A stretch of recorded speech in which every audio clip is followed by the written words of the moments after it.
U shoshilib turganingda aksi bo'ladi. Katta diskalarda ko'pchilikda bo'ladigan muammolardan balon bo'shab qoladi yoki nimadir kirib qoladi. Bu holatga bizda zo'r yechim bor. Kichkina mini kompressori mana shunaqa shoshilib turgan paytinglarda sizlarning joningizga oro bo'ladigan narsa mana shu. Hozir bitta ishlatib qanaqa havo urishini ko'rasizlar. Bunda 20 lik diska turibdi. 20 lik diskaga qanchada havo urib bo'ladi? Necha bari urish kerak? Ko'pchilik 2 deydi, 2,5 deydi. Buni kommentariyada to'g'risini yozib ketinglar. Hozir ishlatamiz. Xo'p, knopkani bosgandan keyin обязательно bari qo'yiladi bunga. Misol uchun biz 2 bari qo'ydik. Bosiladi. Ketdi.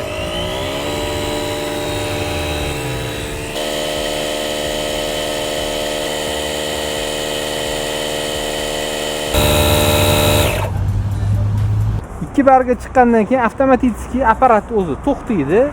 Bunda balondan tashqari koptoni, naduvnoy matraslarni, palatkalarni ham bemalol ishirsangiz bo'ladi. Bundan tashqari bunda kech payt ishlatayotganingizda o'zini chiroqlarigacha bor. Bu kompressorimizning narxi bor yo'g'i $155. Bu videomizni katta diskada yuradigan do'stingizga jo'natib qo'yinglar.